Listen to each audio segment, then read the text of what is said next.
Good evening बच्चों। देखो बच्चों, कल अपने इतिहास का पहला प्री बोर्ड पेपर अपने आयोजित किया था जो अपने पाठ संख्या 1 से लेकर 5 तक के पाठों का था।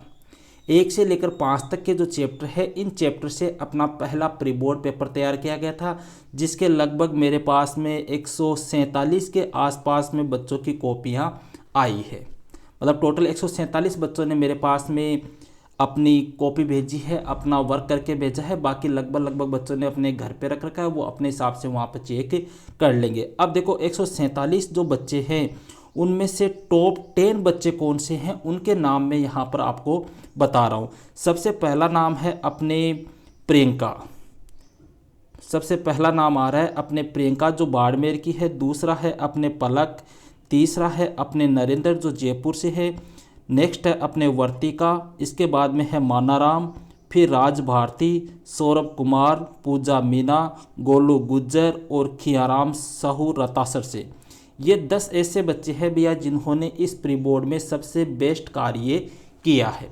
मतलब मेरे पास में जो 147 कॉपियाँ आई है, उन 147 में टॉप 10 जो है वो ये 10 बच्चे हैं जिनके नाम मैंने आपको बताए हैं। अब यहाँ पर अपने इसका सॉल्यूशन करेंगे। सॉल्यूशन करने से पहले आपको आपकी जो मोटी मोटी कमियां जो आप कर रहे हो, थोड़ा सा उनके बारे में बता दूं। देखो भैया, अभी कुछ दिनों पहले मैंने एक वीडियो डाला था जिसमें मैंने बताया था कि आपको छोटे क्वेश्चनों के आंसर कैसे देने, वस्तुनिष्ठ वाले। अब कई बच्चों की मैंने कॉपियाँ देखी है, वो जैसे पहला क्वेश्चन है, इस पहले क्वेश्चन में ये क्वेश्चन लिख करके है कि संभवतः हड़प्पा सभ्यता की सबसे विशिष्ट पुरावस्तु है। इस प्रकार से क्वेश्चन लिख के आंसर दे रहे हैं, तो ये आपको कभी नहीं करना है। इसमें आप अनावश्यक अपना टाइम खराब कर रहे हो, बाकी पेपर आपका रह जाएगा। ये मैं पहले बता चुका हूँ। क्वेश्चन आपको कोई नहीं लिखना है, बस क्वेश्चन का नंबर लगाओ और डायरेक्ट आंसर लिखो। पहली गलती तो बच्चों ने यहाँ पर ये की है। इसके बाद में सेकंड जो सबसे बड़ी गलती आ रही है भैया, वो आ रही है आपके निबंधात्मक क्वेश्चनों में। देखो निबंधात्मक प्रश्न अपने 4-4 अंक के भी हैं, ठीक है। निबंधात्मक प्रश्नों ने आपने काम इस प्रकार का कर रखा है कि किसी के 2.5 या किसी के 3, बस 3 से ऊपर नंबर देने का मन ही नहीं कर रहा है। और कुछ बच्चे तो ऐसे हैं जिन्होंने नकल की है। नकल भी कहाँ से की है? पासबुक वगैरह से की है। आप लोग क्या करते हो? नकल करते हो। आप सोचते हो कि मेरे को पता नहीं चलेगा। अरे मेरे को पता है, मेरा कुछ भी नहीं जाने वाला उससे। आप नकल करोगे, मेरा कोई नुकसान नहीं है भैया। नुकसान आप अपना खुद का कर रहे हो। मैं कॉपी चेक करूँगा, क्या मेरे को पासबुक की लैंग्वेज समझ में नहीं आएगी क्या? ये बताओ। तो इस प्रकार का कार्य आपको नहीं करना है। जिन्होंने पासबुक से किया था उनको मैंने टॉप 10 में शामिल नहीं किया है, ठीक है। तो थोड़ा सा ये ध्यान रखो, आप अपने पैरों पे कुल्हाड़ी मत मारो। आपको काम ये सब मैं आप लोगों के लिए कर रहा हूँ। देखो सारा पेपर मैंने खुद ने तैयार किया है, ठीक है। सारा अपने हाथों से तैयार किया, ना किसी प्रकार के टाइपिंग ना है और कुछ है, ना किसी से कोई कॉपी पेस्ट किया है, कुछ भी नहीं है। सारा पेपर मैंने अपने हाथों से तैयार किया। तो सोचो, जब मैं आपके लिए इतनी मेहनत कर रहा हूँ तो थोड़ा बहुत आप भी तो कोशिश करो कि आप अपना बेस्ट कर सको, ठीक है। और जो 15 के बाद के जो क्वेश्चन है, 15 से लेकर जो 23 तक के क्वेश्चन है, उनमें लगभग बच्चों के मिस्टेक आ रही है। अपने जल्दी ही एक वीडियो बनाएंगे जिसके माध्यम से मैं आपको बताऊंगा कि किस प्रकार से आपको लॉन्ग क्वेश्चनों के आंसर देने हैं। कई बच्चों ने जो 23वां क्वेश्चन है, ये 23वां जो क्वेश्चन है ये नहीं किया है। अब बच्चे कह रहे हैं गुरुजी इसको कैसे करें? देखो यहाँ पर अपने मानचित्र लाने की आपको आवश्यकता नहीं है। आप तो सीधा लिख देते गुरुजी रंगपुर यहाँ पर है, धोलावीरा यहाँ पर है, कालीबंगा यहाँ पर है, तो मैं आपका सही मान लेता। अपने यहाँ पे मानचित्र भरने की आवश्यकता नहीं है। बस आप तो डायरेक्ट रंगपुर लिख के उसके सामने लिख दो गुजरात, ये लो साहब आपका सही हो गया। धोलावीरा लिख के उसके सामने लिख दो गुजरात, कालीबंगा लिख के उसके सामने लिख दो राजस्थान हनुमानगढ़, ठीक है। तो मैं उसको सही मान लेता। लेकिन आप कोशिश करो, पूरा पेपर सोल्व करो, क्वेश्चन छोड़ो मत आप बिल्कुल भी। अगर आपको टाइम लग रहा है तो एक बार में आप 10-15 क्वेश्चन कर लो, फिर थोड़ा रुक के कर लो। और जो मेरे पास में जो बच्चे मार्क अपनी कॉपी भेजते हैं, वो थोड़ा सा स्क्रीनशॉट या उसकी जो फोटो आप लेते हो वो थोड़ा क्लियरली लिया करो, ताकि मेरे भी चेक करने में किसी प्रकार की कोई समस्या ना हो। तो ये कुछ छोटी छोटी बातें हैं जिनको आपको नेक्स्ट प्री बोर्ड में ध्यान रखना है। अब बात करते हैं भैया अपने पेपर के सॉल्यूशन की। देखो थोड़ा स्पीड से करेंगे अपने, ताकि अपना वीडियो ज़्यादा लंबा ना हो। पहला क्वेश्चन है भैया, सही विकल्प का चयन करना है।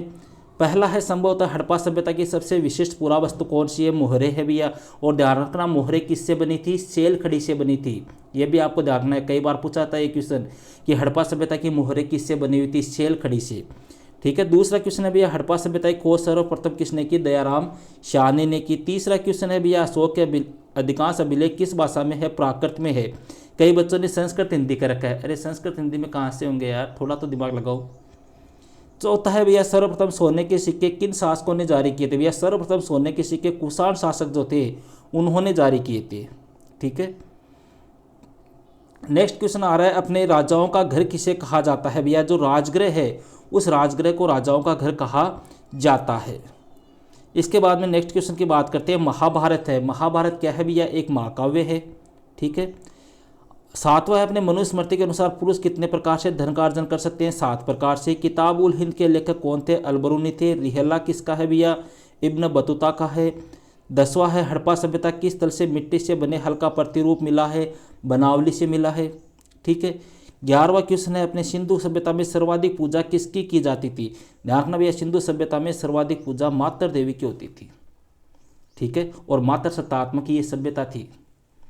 12वां है भैया मौर्य साम्राज्य का संस्थापक था चंद्रगुप्त मौर्य। यहाँ पर चंद्रगुप्त मौर्य लिखा हुआ है तो ध्यान रखना, कई बार ऑप्शन में आपको चंद्रगुप्त विक्रमादित्य भी दे देता है वो। ठीक है, कई बार एग्जामिनर क्या करता है आपको कंफ्यूज करने के लिए चंद्रगुप्त विक्रमादित्य नाम भी देगा, तो ध्यान रखना चंद्रगुप्त विक्रमादित्य गुप्त वंश का था, जबकि चंद्रगुप्त मौर्य जो है वो मौर्य वंश का शासक है। ये थोड़ा सा आपको ध्यान रखना है। सेकंड क्वेश्चन की बात करते हैं भैया, ये सॉरी हाँ सेकंड क्वेश्चन।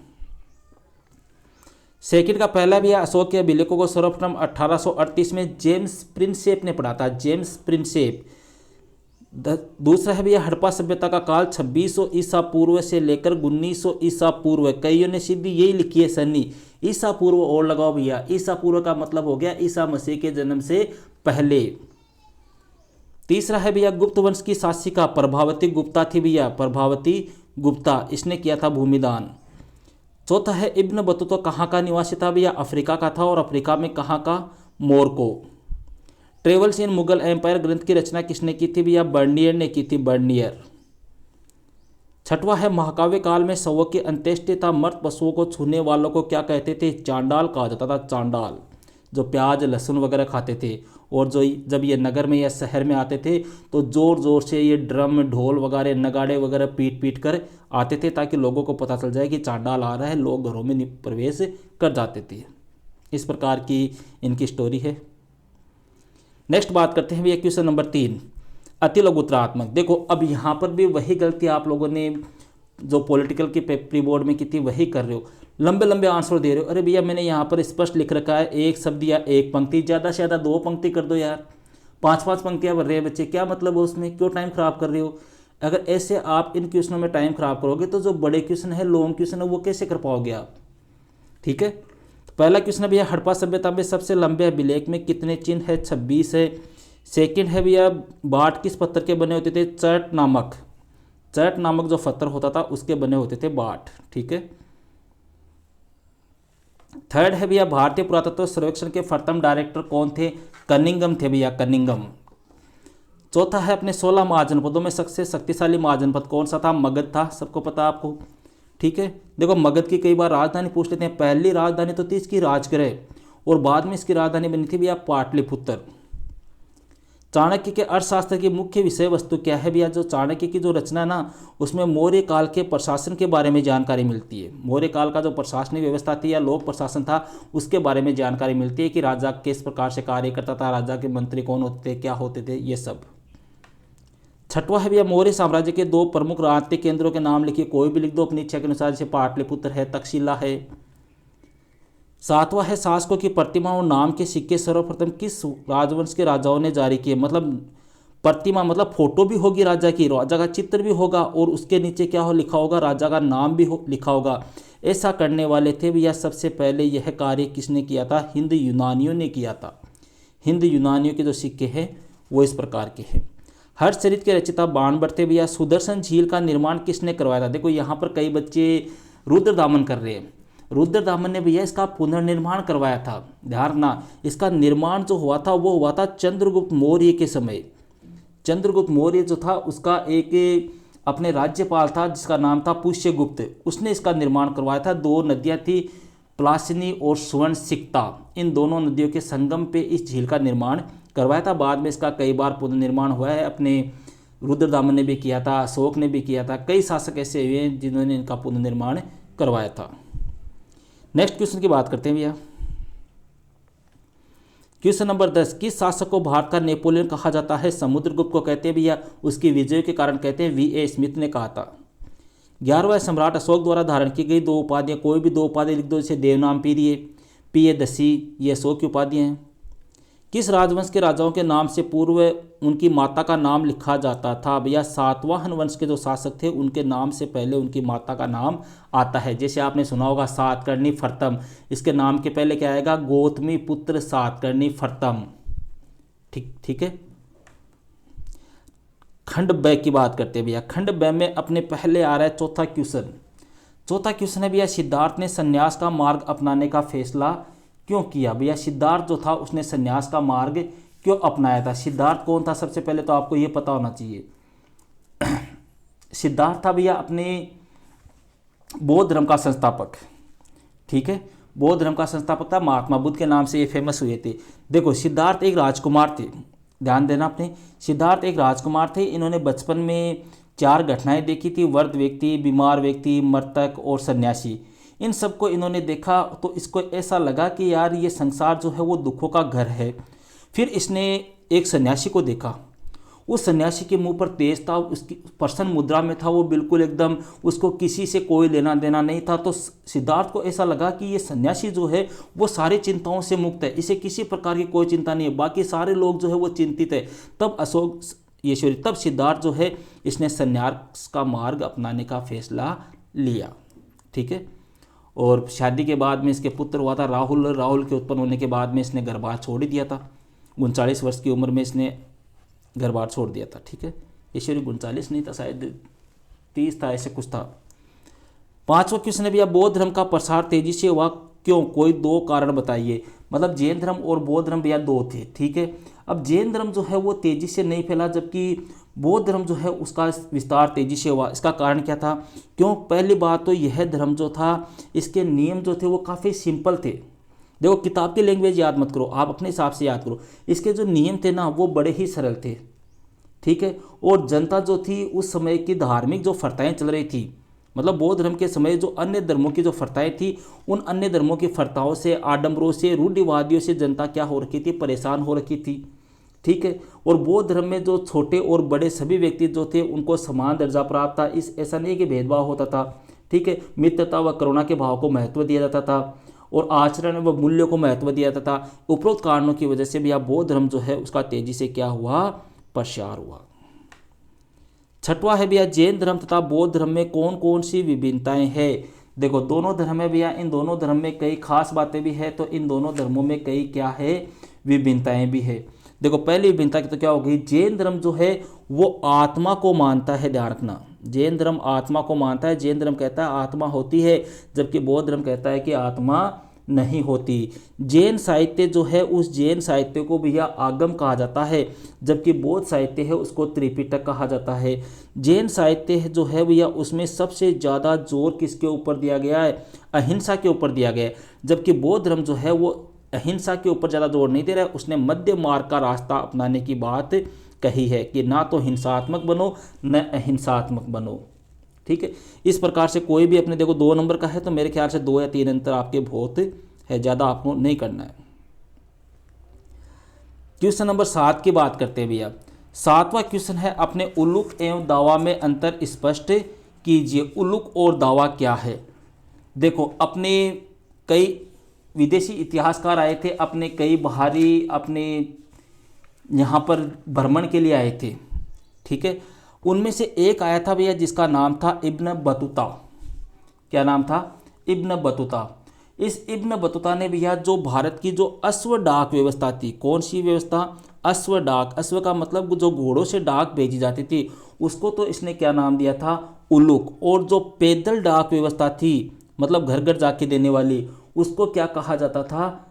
दावा कहा जाता था। समझ गए? ये अंतर आपको ध्यान रखना है। अश्व वाली तो उल्लुक और पैदल वाली दावा। ठीक है, नेक्स्ट क्वेश्चन की बात करते हैं भैया। क्वेश्चन नंबर 8, इब्न बतूता ने भारतीय शहरों के संबंध में जो कुछ लिखा है उस पर संक्षिप्त में प्रकाश डालिए। इब्न बतूता जो था भैया इसने भारतीय शहरों के बारे में कई बातें बताई है कि भारतीय शहर किस प्रकार के थे। देखो इब्न बतूता कौन था? पहली बात तो ये मोरक्को का निवासी था। ठीक है, मोहम्मद बिन तुगलक के शासनकाल में भारत आया था। उसने भारतीय शहरों के बारे में कहा कि भारतीय शहर जो है वो घनी आबादी वाले हैं, समृद्ध शहर है। उसने दिल्ली को भारत का सबसे बड़ा और विशाल जनसंख्या वाला शहर बताया था। किसने? इब्न बतूता ने। जबकि दौलताबाद शहर जो है उसको भी आकार में इसने कहा कि ये भी दिल्ली के क्या है, लगभग बराबर सा ही है। कई बार आपको ये भी पूछ लेते हैं सीधा क्वेश्चन कि इब्न बतूता ने भारत के कौन से दो शहरों को बड़ा शहर बताया? दिल्ली और दौलताबाद। ध्यान रखना, दोनों के नाम ही किससे स्टार्ट हो रहे हैं? द से स्टार्ट हो रहे। क्लियर है। नेक्स्ट क्वेश्चन है भैया, बहिर्विवाह पद्धति की कोई दो विशेषताएं बताइए। बहिर्विवाह है, देखो बहिर्विवाह क्या होता है भैया? बाहर विवाह करना। सीधा सा आपने देखो कोई क्वेश्चन नहीं आया ना आपको तो उस क्वेश्चन की लैंग्वेज समझो आप। बहिर्विवाह, बहिर्विवाह का मतलब बाहर विवाह करना। बाहर कहाँ पर? घर से बाहर या किस प्रकार से? बहिर्विवाह का मतलब हो गया भैया अपने गोत्र से बाहर विवाह करना। मतलब बहिर्विवाह पद्धति में गोत्र से बाहर विवाह किया जाता था। पहली विशेषता तो ये हो गई, ठीक है। दूसरी विशेषता, इस पद्धति के अनुसार भैया जो पिता जो होता था उसका, उस पिता के द्वारा जो है वो कन्या का क्या किया जाता था? कन्यादान किया जाता था। अर्थात विवाह में कन्या की भेंट करना, वही क्या कहलाता है? कन्यादान। जो वर्तमान समय में अपने प्रचलित जो विवाह है ना वो लगभग यही है, ठीक है। नेक्स्ट क्वेश्चन की बात करते हैं भैया, क्वेश्चन नंबर 10। 10वां है, गोत्र किस प्रकार से अस्तित्व में आए? मतलब गोत्रों का प्रचलन किस प्रकार से हुआ? ठीक है, इनके दो महत्वपूर्ण नियम कैसे कौन से थे? देखो भैया लगभग अपने मान के चलो 1000 ईसा पूर्व के आसपास। कब की बात है? 1000 ईसा पूर्व के आसपास से भैया भारत में ब्राह्मणी पद्धति आई।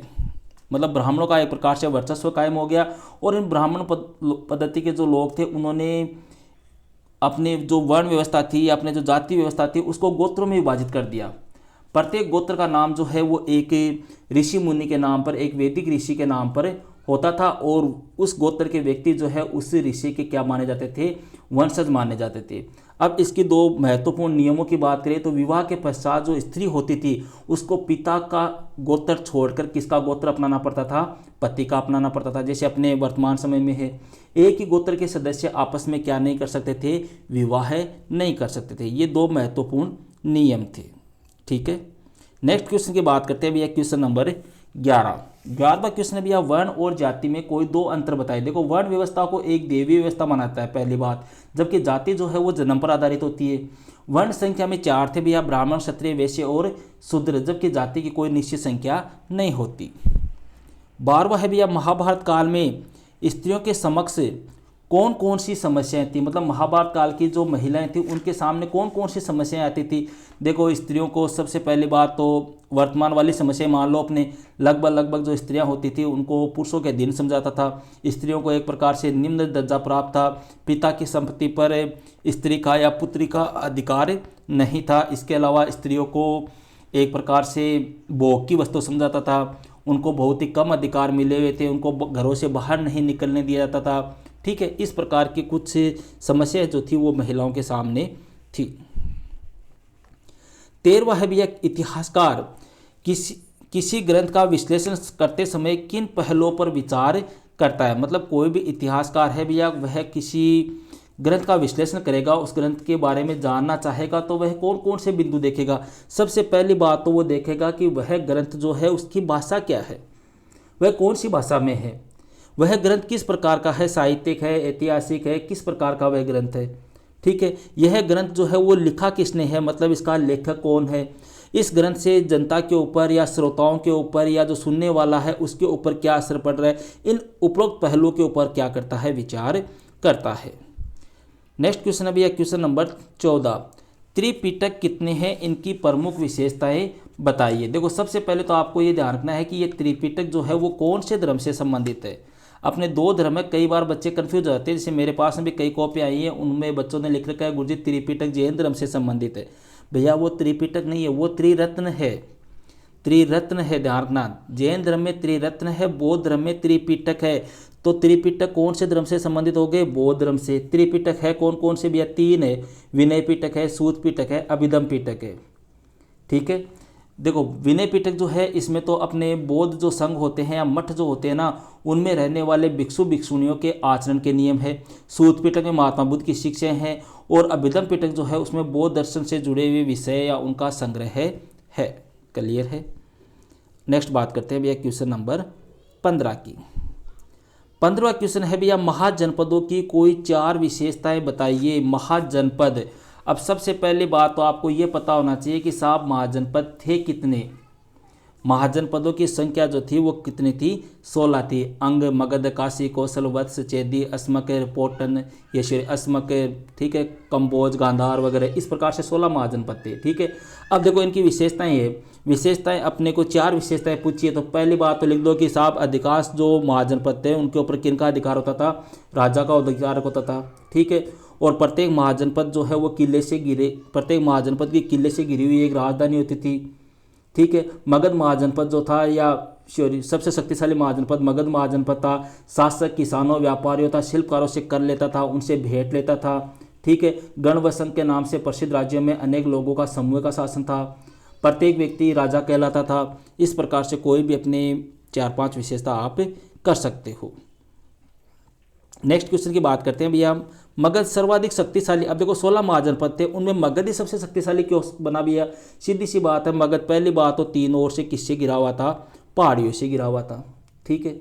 दूसरी बात, यहाँ पर 2 महत्वपूर्ण नदियाँ थी, गंगा और सोन नदियाँ, तो जिनके कारण यहाँ की मिट्टी उपजाऊ थी, अच्छा यहाँ पर उत्पादन होता था। ठीक है। यहाँ पर प्रचुर मात्रा में खनिज संपदा थी। यहाँ पर प्रचुर मात्रा में लोहा पाया जाता था। यहाँ पर सेना के लिए प्रचुर मात्रा में हाथी पाए जाते थे।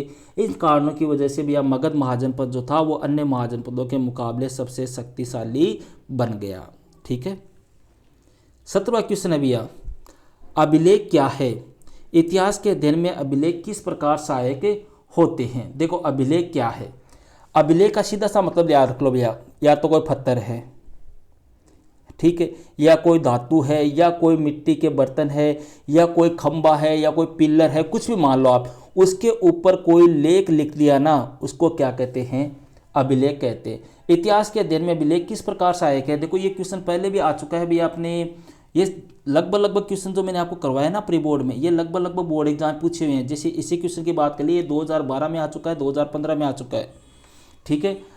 अब देखो अभिलेख, इतिहास के अध्ययन में अभिलेख किस प्रकार सहायक होते हैं? जैसे सीधी सी बात करें, अशोक के बारे में अपने को जानकारी किससे मिलती है? अभिलेखों से मिलती है। तो साहब अपने कह सकते हैं कि इतिहास का अध्ययन करने में अभिलेख जो है वो बहुत ही महत्वपूर्ण है, क्योंकि अभिलेखों से हमें स्थायी प्रमाण प्राप्त होते हैं। ठीक है। जैसे सम्राट अशोक के अभिलेखों से हमें सम्राट के संपूर्ण व्यक्तित्व का ज्ञान प्राप्त होता है। जैसे प्रयाग प्रशस्त स्तंभ अभिलेख है, उससे हमें समुद्रगुप्त के बारे में जानकारी प्राप्त होती है। जूनागढ़ वाला है, उससे हमें सुदर्शन झील है, रुद्र दामन है, उनके बारे में जानकारी प्राप्त होती है। ठीक है। तो कहने का मतलब होता है कि इतिहास में अभिलेखों के माध्यम से हमको स्थायी और स्पष्ट जानकारी प्राप्त होती है। ठीक है। 18वें क्वेश्चन की बात करते हैं भैया, अशोक का धर्म क्या है? देखो धर्म क्या है, ये धर्म है, ध्यान रखना, धर्म नहीं है। धर्म अलग चीज होती है, धर्म अलग चीज है। देखो अब धर्म क्या है, सीधा सा ध्यान रख लो। अशोक ने जो सदाचरण या अच्छे आचरण के जो नियम बताए वही क्या है? धर्म है। बस सीधा सा याद रख लो, अशोक के द्वारा जो आचरण के अच्छे नियम बताए गए, जो सदाचरण के नियम। देखो भैया मौर्य सम्राट अशोक था, इसने 261 ईसा पूर्व में एक लड़ाई लड़ी थी, इसका नाम था कलिंग का युद्ध। ठीक है। और इस कलिंग के युद्ध के बाद में अशोक जब वहाँ पर रणस्थली में गया, युद्ध भूमि में गया, तो उसने वहाँ पर देखा कि लाखों की संख्या में लोग मर गए हैं, लाखों की संख्या में लोग घायल हो गए, किसी का हाथ टूट गया, किसी का पेट टूट गया, किसी की आंख फूट गई, किसी का सिर फूट गया। तो उनको देखकर अशोक का जो हृदय है वो क्या हो गया? एक प्रकार से पिघल गया, और उसने अपनी जो चंड अशोक की जो उपाधि थी उसको वही उसी स्थान पर त्याग दिया, और युद्ध भूमि में ही उसने घोषणा की कि आज के बाद में मैं अपने जीवन में कभी भी युद्ध नहीं करूंगा। और युद्ध घोष के स्थान पर एक नई नीति अपनाई, उसी को बोलते हैं भैया धम्म घोष। और धम्म घोष क्या है? अच्छा आचरण या सदाचरण के नियम है, जिसमें जनता की भलाई के लिए, जनता के कल्याण के लिए कार्य करने चाहिए, अधिक से अधिक पेड़ पौधे लगाने चाहिए, जानवरों की सहायता करनी चाहिए, रक्षा करनी चाहिए। ठीक है। इस प्रकार की ब्राह्मणों के प्रति उदारता का व्यवहार करना चाहिए। इस प्रकार के कई कार्य जो थे वो अशोक के धम्म में थे। और इस धर्म का प्रचार करने के लिए अशोक ने विदेशों में अपने धर्म प्रचारक, जिनको धम्म महामात्य भी कहते हैं, उनको भी भेजा था। ठीक है, ये हो गए भैया 18 क्वेश्चन। अब देखो लॉन्ग क्वेश्चन है, थोड़ा सा वीडियो लंबा हो रहा है, अगर मेरे ख्याल से आपको इनमें कोई दिक्कत नहीं होनी चाहिए, क्योंकि लॉन्ग क्वेश्चन लगभग बच्चों के सही है, मैंने देखे हैं। बस आपका आंसर देने का तरीका है ना, वो ही थोड़ा सा गलत है। बाकी मेरे ख्याल से विदेश व्यापार वाला आंतरिक और विदेश व्यापार है, ये भी जैसे 19वां क्वेश्चन है, आंतरिक और विदेश व्यापार दोनों उन्नत अवस्था में थे, किस प्रकार का व्यापार होता था, कैसे होता था, किसके माध्यम से होता था, ये आपको लिखना है। और सिंधु घाटी सभ्यता में विशेषताएं लिखनी है नगर नियोजन की, नालियाँ थी, किस प्रकार के नगर थे, गलियाँ किस प्रकार की थी, सड़कें किस प्रकार की थी। ठीक है, ये सब आ जाएगा इसमें। और हड़प्पा सभ्यता की धार्मिक स्थिति में भैया वहाँ पे किन किन की पूजा होती थी, उन सभी का आपको उल्लेख करना है। फिर यहाँ पे सिंधु सभ्यता की प्रमुख विशेषताएं दे दी मैंने, या फिर आप मुहर, लिपि और तौल के साधनों का उल्लेख कर दो। मोहरे कैसी थी, लिपि कौन सी थी, तौल के साधन में बाट वगैरह किस प्रकार के थे। यहाँ पे थोड़ा 23वां क्वेश्चन देख लो भैया। 23वां है, भारत के मानचित्र में निम्न स्थानों को अंकित कीजिए। देखो रंगपुर पड़ता है भैया अपने गुजरात में। ठीक है, धोलावीरा अपने गुजरात में, कालीबंगा अपने राजस्थान के हनुमानगढ़ जिले में, राखी गड्ढी है अपने हरियाणा में, और मांडा है अपने जम्मू कश्मीर में। ध्यान रखना यहाँ पर मैंने ये मैप जो है उसको 4 नंबर का दिया है, जबकि आपकी बोर्ड एग्जाम में यह मैप जो है वो कितने अंक का आएगा, इस बार 5 अंक का आएगा। ठीक है, तो ये था भैया अपने प्री बोर्ड का सॉल्यूशन। मिलते हैं जल्दी ही नेक्स्ट वीडियो में एक नेक्स्ट प्री बोर्ड के साथ। That's all.